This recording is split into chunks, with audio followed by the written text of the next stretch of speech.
I'm Liz Schaller, and I am the manager of the NIMAC, and I'm so glad that you all are here today for our training for authorized users and hybrid state coordinators. This is a two-part training today. So first part will be going through a PowerPoint talking about some basics of the NIMAC and some kind of news and updates and special system features, as well as one new tool that we're kind of excited to share with you today for working with NIMAS files. And then in part two, we'll go in and do a live demo in the system and show you the things that we went over in part one. And there'll be plenty of time for questions as we're going along. We are recording today's session, and it will be captioned and posted on our website, along with the slides that will be available for you to download. As we're going along, please do put your questions in the chat. Alexa Miller will be keeping an eye on that. And then, like I said, when I pause, you are more than welcome to unmute and ask your question out loud if you'd prefer. So let's go ahead and get started. The NIMAC, the National Instructional Materials Access Center, was created by IDEA 2004, and we are the national source file repository for K-12 textbooks and instructional materials. We make NIMAS files, the files that we receive from publishers, available for use in producing accessible formats for K-12 instructional materials. And to date, we have over 76,000 file sets from over 180 publishers. We're happy to report that all 50 states, as well as the eligible territories and the Department of Defense, all work with the NIMAC. What is NIMAS? NIMAS stands for the National Instructional Materials Accessibility Standard. So NIMAC is the center, NIMAS is the standard. And under IDEA, this is the only file format that we are allowed to receive. NIMAS is an XML-based source file format that is used to produce accessible formats like Braille, DAISY, EPUB, and large print. It is not a file that can be distributed directly to a student. And it's also important to note that because NIMAS is not generated as part of print or digital book production, it can take several weeks for it to be produced upon request. And we'll get into that a little later when we talk about the watch list. How do we receive these files? So under IDEA 2004, the only mechanism to require NIMAS from the publisher is the book adoption contract or purchase agreement. There's no blanket requirement for publishers to submit files to the NIMAC. Instead, states and districts are able to require NIMAS when they purchase new textbooks, and this has been the case since July of 2006. So ideally, when NIMAS is included in those contracts, a file will already be available in our system when a need for an accessible format is identified. The NIMAC receives a wide range of student-facing instructional materials. These can include textbooks, workbooks, supplementary readers, and ancillary materials such as Blackline Masters. There are some materials that are considered exempt for the NIMAC, and these include teacher's editions, pre-2006 titles, trade books, and again, we do have a few trade books in the system, and those are books that are actually tied to the curriculum by a reading curriculum and a particular teacher or student guide. But by and large, we don't have trade books in the NIMAC. College textbooks and reference books are also exempt materials for the NIMAC. And the NIMAC can now also receive NIMAS files for some digital instructional materials, and we've continued to receive more and more of those files since this was first put into effect in 2021. So who is an authorized user? An authorized user of the NIMAC is someone who has been designated by their state coordinator to have an account that provides full access to the NIMAC repository. These individuals are generally from within the educational structure of the state, so from an instructional resource center or a state Department of Education. In some states, the state coordinator also functions as an authorized user. I think some folks here today joining us fit that category, and we identified those individuals as hybrid state coordinators. As an authorized user, you can search and download files from the NIMAC, or you can assign files for download by registered accessible media producers. Accessible media producer accounts are freely available, so there's no restriction to how many you can have per state, but they do provide more limited access to the repository. And we'll talk about how to assign files to AMPs during the demo portion of the presentation. All right, so let's jump into some policy and specification updates.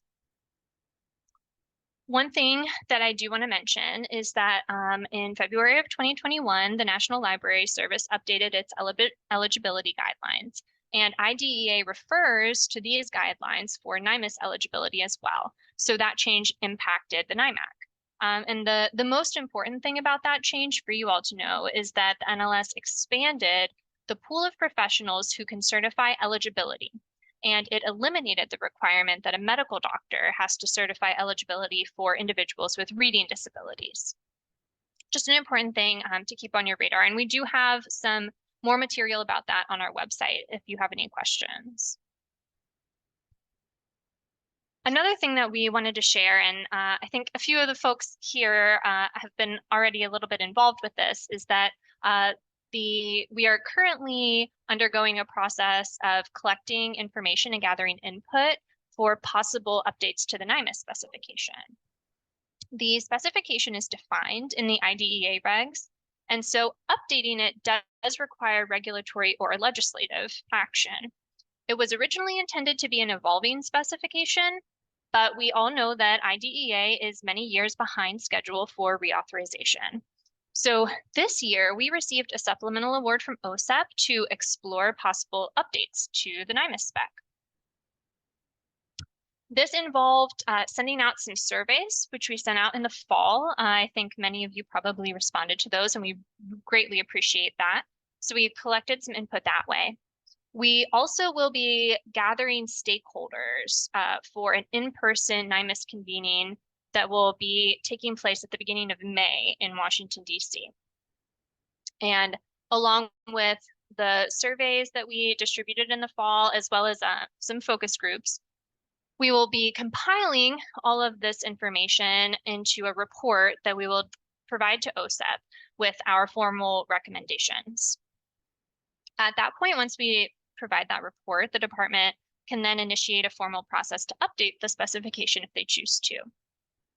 And another piece of this that's really important is that we are also going to use what we've learned in conversation and during this convening to help to develop additional resources and support for our users. So we are interested in these formal recommendations about the specification, but we are also interested in what additional supports publishers might need, as well as folks who use NIMAS files might need.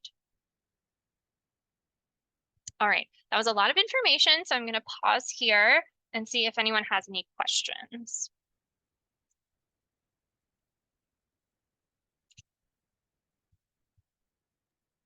We don't have anything in the chat, Liz. Okay, great. All right, well, next up, let's get into some kind of the nitty-gritty of working in the system. And again, we'll be walking through this information in the slides, and then I'm going to switch to a demo and kind of actually go through the system and show you how to do some of this stuff live. So the first thing I wanted to touch on is the Watchlist service. And actually, Alexa Miller is the one who spearheads that for the NIMAC. So if you've ever requested a file through the Watchlist, you've probably spoken with Alexa about it. The Watchlist is very important because if we know that the piece that I talked about earlier with including the NIMAS language in procurement contracts, that doesn't always occur. And so sometimes folks are in a situation where a need for an accessible format has been identified, and we don't already have the NIMAS file in the system. And if you are ever in that situation, you're looking for a file and maybe you have an ISBN, but possibly it's a bundle ISBN or an ISBN for a different edition, and you're having trouble locating what you need in the system, you can use the Watchlist. And this is built into your authorized user account, and I'll show you where that is during the demo. You can just plunk your ISBN in there, and then the NIMAC will research the item for you and will reach back out to you with information letting you know, yes, this is a material that is in scope and we'll reach out to the publisher about it, or yes, we do already have this material in the system under a different ISBN, and this is the ISBN you can find it under. So we will go ahead and do that work for you, and we'll get back to you promptly with that information. If the title is within scope for the NIMAC and we don't already have it in the system, we will request the file from the publisher. And if the file is already in production, which that does happen sometimes, someone is looking for a file possibly for, a new copyright year or adoption, and we don't have it in the system yet, but the publisher already is working on it, we might be able to expedite that production for you. And then when your requested item becomes available in the NIMAC system, you'll receive an automated system email to let you know that that file is now available. And if the file is outside of scope for the NIMAC, maybe it's pre-2006, we will research other alternatives and provide you more information.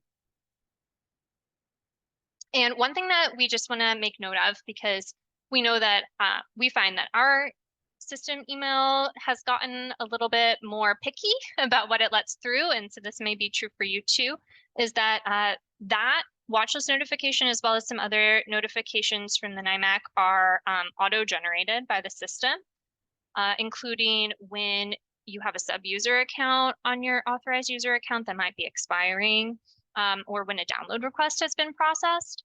And these emails show as being sent by noreply-NIMAC@overdrive.com. So we would recommend adding this email address to your email contacts if you feel like your email account might be filtering them out. One other thing that I wanted to make note of is regarding MathML and NIMAS. So MathML, for anyone who's not familiar, is optional XML markup for math and scientific notation. The perk of MathML is that when software supports it for conversion, it can be used to automatically generate Braille or other formats. We know in the past, math was most often provided in NIMAS's images, which cannot be automatically converted to Braille. And while not all of the files in the NIMAC that contain math have MathML markup, we do see more and more files being submitted with MathML every year. We do know also that not every software or every version of every software supports MathML in its conversion process. So if the NIMAS file includes MathML, but your software doesn't support it, you can choose in the system to download the file without MathML. And I'll show you exactly where that happens when I get to the demo portion and showing you the download options. There are a few different ways that you can tell if the file that you're downloading does contain MathML. So one is that when you go into download in the system, it will only give you the option no MathML download if MathML is present in the file. So that's one easy way. You can also look at the system record for the XML file. So here is a screenshot of the download request page, and you can see here circled there is the full download no MathML option. So you can either download the full file set that will contain the MathML tagging, or you can download the full file set that does not include the MathML tagging and instead has those math images present. You can also see MathML, whether or not your file has MathML, when you're in the system record itself. That's circled. It'll be on the bottom in the second column when you're looking through the metadata for the book that you're looking at. And then if you already have downloaded the file and maybe you can't remember if you chose the MathML download or not, you can also open that XML file. And at the very top, if the file contains MathML, there will be a MathML declaration. And so you can see the screenshot here. It has the term MathML highlighted in the spots that it will show up. And this will not be present if the file does not contain MathML. All right, those are a few kind of big updates. Does anyone have any questions about that? Nothing here. Great. All right. Well, moving along to working with NIMAS files. We know some authorized users are not involved in the actual conversion process, but some of you may be, or you're closely connected with the folks who are in your area, so you can pass this information along to them. The first is that the NIMAC offers 2 Braille software user groups for transcribers who work with NIMAS files, one for folks who use Braille 2000 and one for folks who use Duxbury. And we do have our first meetings for both of those coming up. Braille 2000 meeting is actually this Thursday at 2 p.m. And then our Duxbury meeting is April 4th at 2:30 p.m. And if you are interested in those and you haven't received any emails about them yet, please just reach out to us, nimac@eph.org, and we'll send you the registration information for those.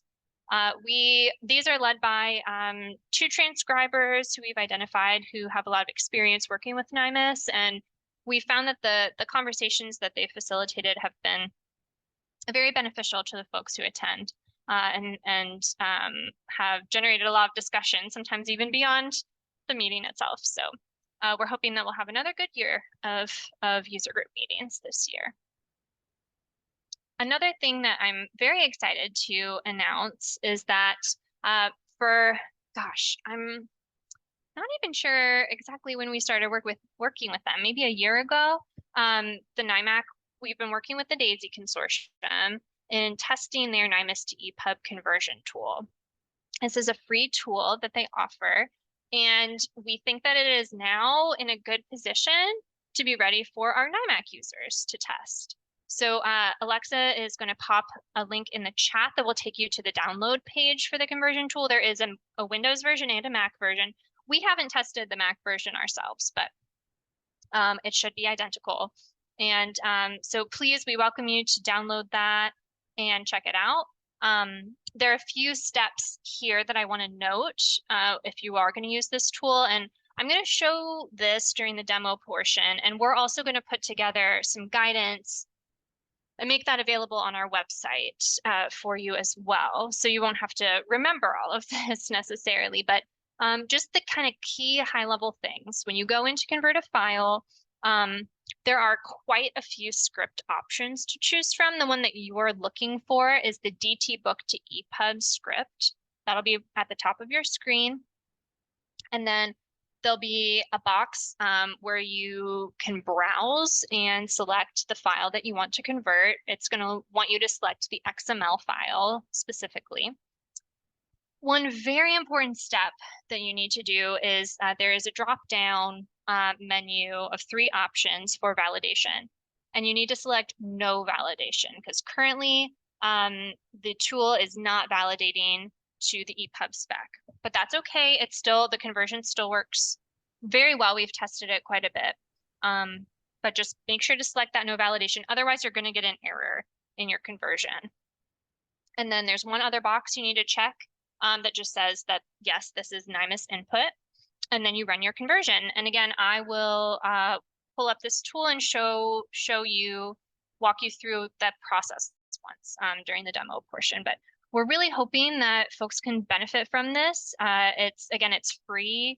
It's relatively quick. I think I've run pretty large files through it, and it's taken maybe a couple minutes, maybe, but it's very fast, and we really are interested in your feedback on it if you do decide to use it. So please reach out to us if you need any help getting started with the tool, or you have any feedback, you run into any errors, or you're really loving it. We'd love to hear that too. But we're really hopeful that this will be useful to people, because we know that there aren't enough tools to actually work with NIMAS files. All right, and then finally, I just wanted to note that the NIMAC is always happy to provide extra support through trainings for your state or local team or your local conference or professional development opportunity. So if you have anything coming up where you'd like a training, or even a few slides, if you're giving your own training to your team, we would be more than happy to help with that. we did quite a few kind of special technical assistance trainings last year, and we'd love to do one for you if you need one. So again, please reach out to our NIMAC email address if you're interested in having us support you with a training or provide one to your team. We're happy to do that. And again, this is our NIMAC landing page. And I will pause one more time here for some questions. And then if we don't have any, I will kind of jump into our demo section. Doesn't look like there are any questions on the slides. All right. Liz, this is Mariah. I have a quick Yeah. question. Oh, sure. You made a comment about having a sub-user on your account. Yes. Is that something you can show us when you go into the demo of what it would look like for them and how to go about getting that registered and why you would use that? Yeah, absolutely. And yeah, I am planning to show that. And just to be clear, authorized user accounts are strictly tied to an individual. So the sub-user option is something that folks can use if they need someone to have access to the account for up to 2 months, and then it will expire. So it's helpful if you're going on vacation or kind of an extended leave of some kind. But if someone needs kind of regular access to the system, they're going to need to have their own account. But yes, I will go in and show you all how to do that. Thank you. Of course. All right, so switching gears. So here we have our NIMAC landing page. And one thing that is important to note is that, you know, for a lot of things that you log into, you would use your email address as your username. For the NIMAC, that is not the case. Your email address is not your username. And if you ever lose track of your username for whatever reason, please just email us and we can get that to you, no problem at all. And here we go. We'll go ahead and log into this authorized user account. And if you are a hybrid state coordinator, your landing page is still going to be the page with your authorized user accounts listed on, and it's not going to be this search page, but you can easily get to this search page in your account as well. All right, first, I want to show you your basic user information. This is something that we update on our end. This is not something that our users update themselves. So if you have a change of email address or phone number, or you need anything really updated in your account, you know, you can see your details if you click here on the right-hand side of the screen. And we can go ahead and update that for you, no problem. Just reach out to us about that. Here you also have this My Sub-Users page. I'll go ahead and show that now. That's the other option under user information. So if you do have that situation where you'll be out for several weeks, or you need someone else to have access to your account temporarily, you can go here and add that user. You just need a first and last name and an email address, and then the category here is temporary user. Again, that's a 2-month period that they will have access to your account, although you can, of course, remove them sooner than that if you need to. And then you just hit save changes and they will have access to your account. They'll have a login ID and be able to access the account.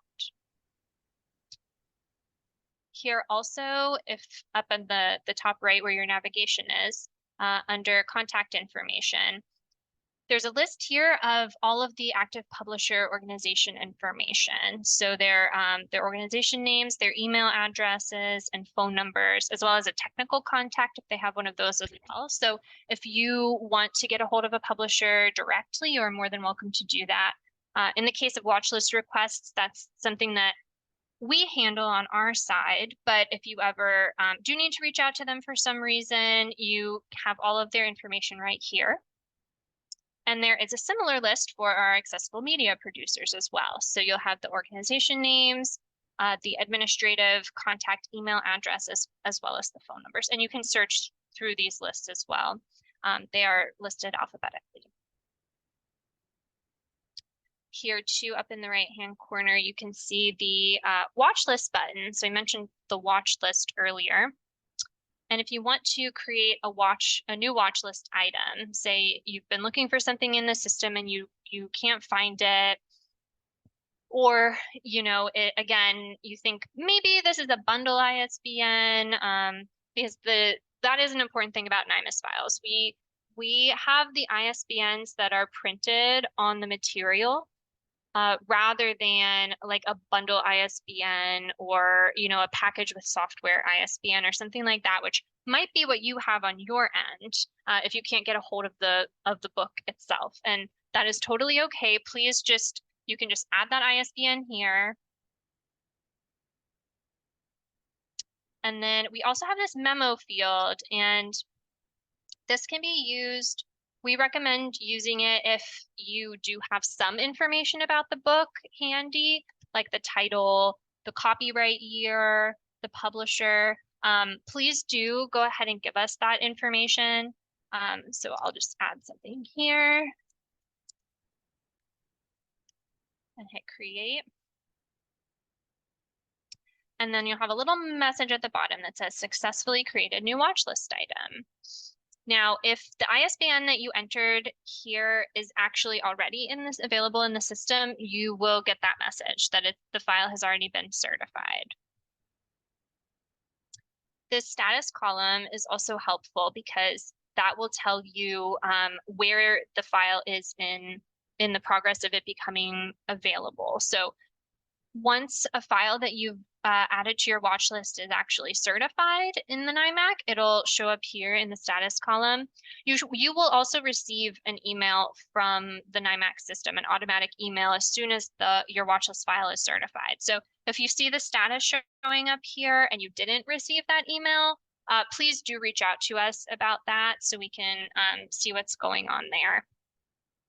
If we've received a file and it's not yet certified, it's in the process of being reviewed, then that status will show here, so you'll be able to see that too. And you can always delete files from your watch list too, if you need to. All right, let's go back and take a look at some search options. So we have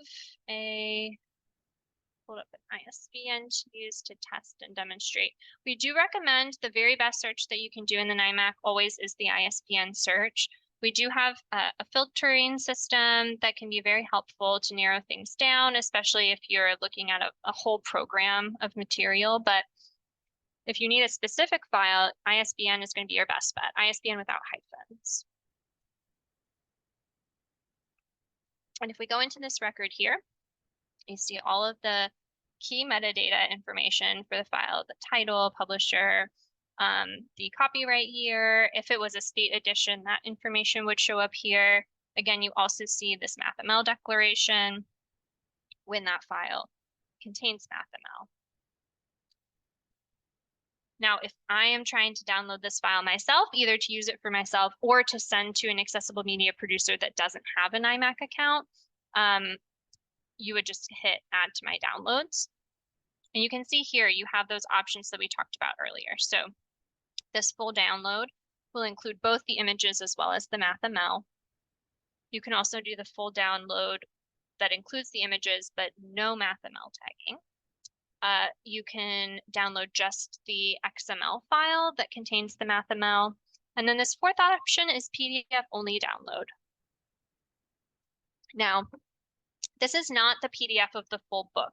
We do get this question sometimes. This PDF contains the title and copyright pages of the material, so it is used for identification purposes only. So say you're 99% sure this is the book that you're looking for, but you're not totally sure, you can download this PDF, just the PDF, and take a look at it and see if it matches up with the book that you have in hand. Below that, you'll see the limitation of use agreement text. This is the agreement that you signed when you became an authorized user, but if you ever need to take a look at it again, you have it here.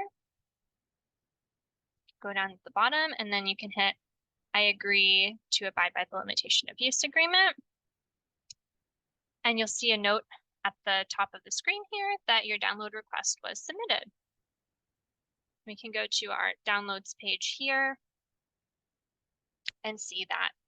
You can see the date and time that you requested the download, and you can see the status of the download. So you'll see pending right when you first requested the material, and you can refresh the page and the status will change.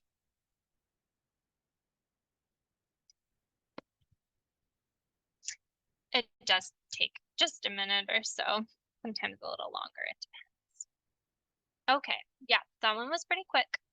So once it has been processed, and the processing in our system includes fingerprinting and watermarking the files. So that's why authorized user accounts cannot be shared with more than one individual, because each file that you download is tied specifically to you in our system with fingerprinting. And so that is the process that's happening during this download. Then you'll see here your option to go ahead and download that file. If we go back to the record, we can also look at the AMP assignment information. This is the other option if you're not looking to download it, but instead you would like an accessible media producer to download it. This is where you would come.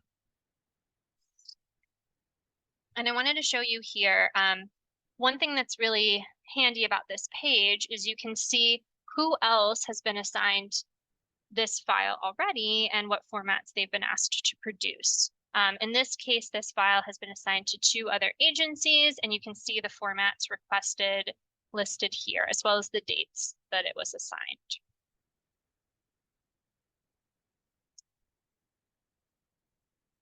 This is a complete list of all of our accessible media producers alphabetically, and it can be tricky, especially sometimes with school district accounts or accounts where there's maybe more than one individual at an agency. So definitely, you know, if you ever are running into a situation where you aren't quite sure that you've selected the right AMP account here, you can always reach out to us to double check on that, or, you know, double check with your AMP before you assign the file, because you can't unassign a file once it has been assigned to an agency.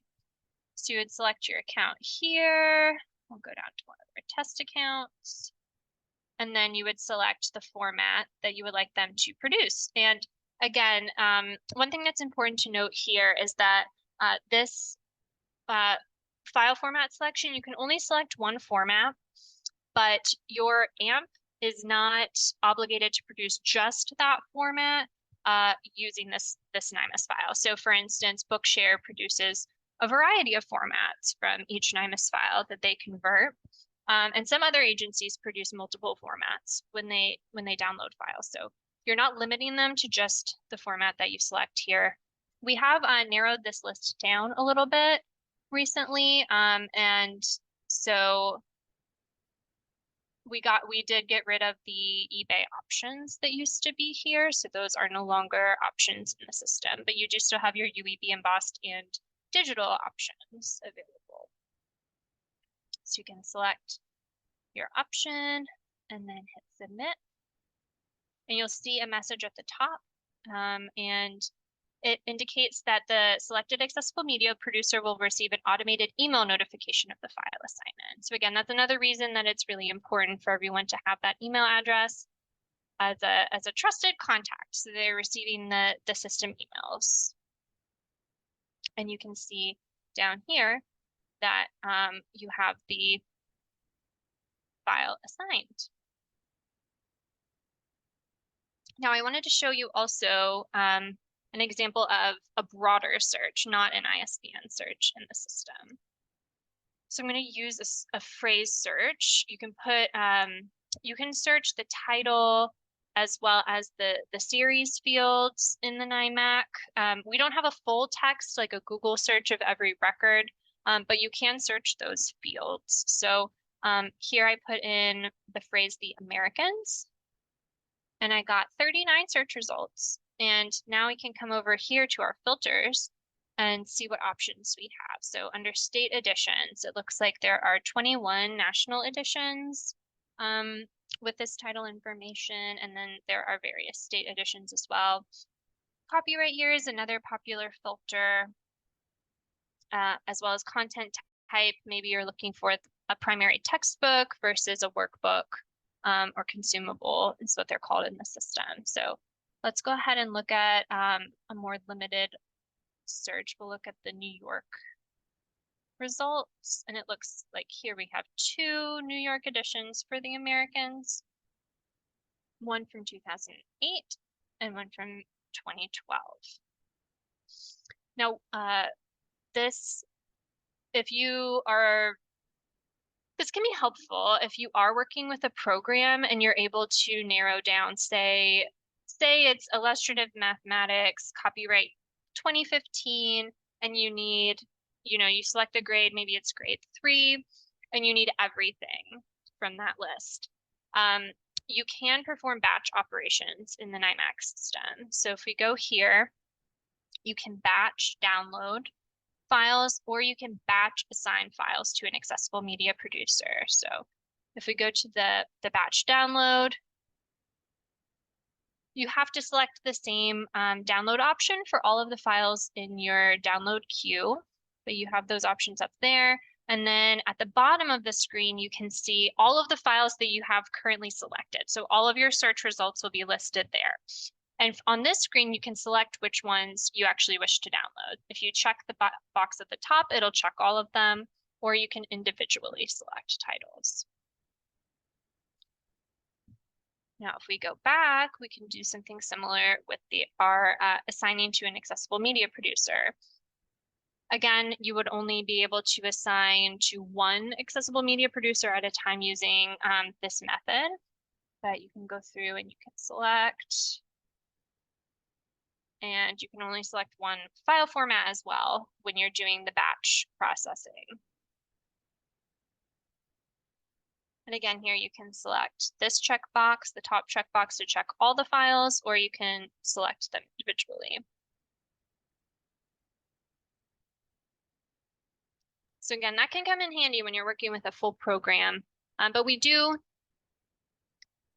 absolutely recommend double checking that list at the end to make sure that you wanted to download all of the files that you selected from your search results.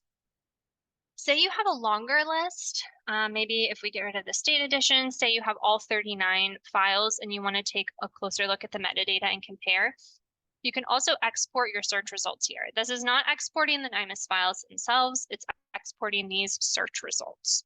So you'll get all of that metadata in a CSV file, and you'll be able to go through and compare and see which files, in fact, you do want from your search results. All right, that was quite a few different things you can do in the system. Does anyone have any questions about any of those? Liz, we have a question in the chat about unassigning files from AMPs. Okay. Is that something authorized users should be doing after a certain amount of time? Oh, that's a good question. Not necessarily. I mean, I don't think that we really have a rule of thumb on that, but you are welcome to implement your own process or procedure for your team and how you would want to handle that.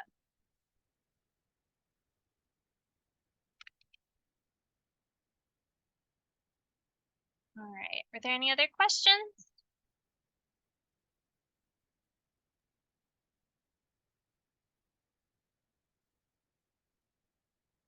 Doesn't look like there's anything else in the chat. Okay. Did you want to go over some reports real quick? Yeah, definitely. I'll show the reports, and then we can switch over and take a look at the pipeline, and I'll show you guys the pipeline conversion in case that's something that you're interested in. So you do have 2 reports here available to you in the system. One is your download activity, and this can be organized by your overall downloads or your unique by title. You can select whatever date parameters you want, and you can group the file downloads by a variety of categories, including time-based, like by month, or by publisher, or by content type. And this report exports to a CSV file as well. And then you also have a My AMP assignments report. And this one can be sorted by accessible media producer, by date, by format type. And that one also exports to a CSV file. So you can kind of quickly look back historically at your AMP assignments that way.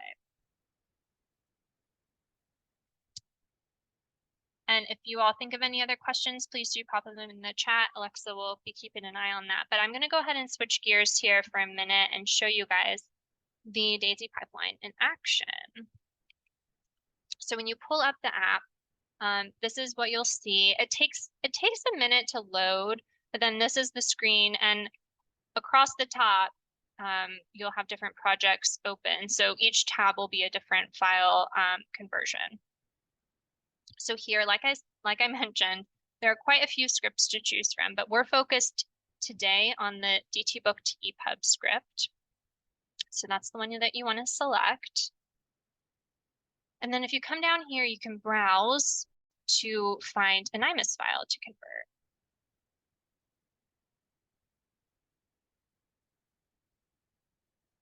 This is the menu I told you about that's very important. Right now, you have to select no validation as your validation option here. If you don't select no validation, you are most likely going to get an error and the conversion will not be successful. So make sure you select no validation here. And then the last selection you need to make is to indicate yes to NIMAS input. And then you can go ahead and run the conversion with the button at the bottom. And we'll just sit here and wait as this one processes.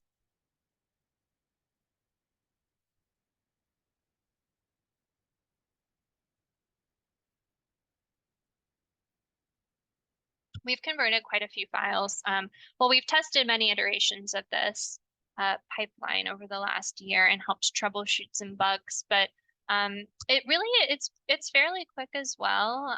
Typically takes, it can take, oh gosh, Alexa, I don't know. What would you say? I mean, several minutes if it's a big file sometimes, but it really is pretty quick. It is. I would say it's about 5 or 6 minutes for one of the larger files. Yeah.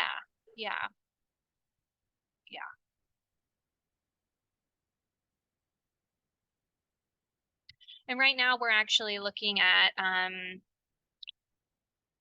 oh great, look, it was successful. So status completed, progress 100%. And then you can open the EPUB here, or you can open the results folder and it'll take you to where the EPUB is located. And one thing that we're currently looking at, we're going to add some guidance for this on our website as well. But we're interested in which EPUB readers folks are using or are most commonly being used in the classroom. So if you all have a lot of experience with EPUB or readers that you're particularly fond of, we definitely want to do some testing and gather some information to put that on our website as well. So please do share that with us if that's something that you tend to work with more regularly. But again, that was really quick, and you've got your EPUB. Let's see if I can open it.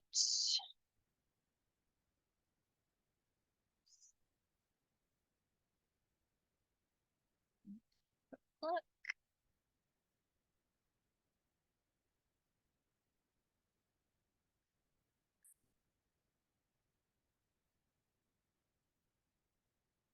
Right. There we go.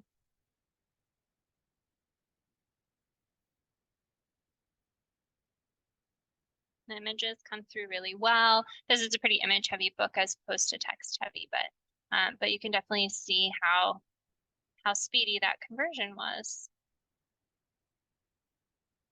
Does anyone have any questions about the pipeline?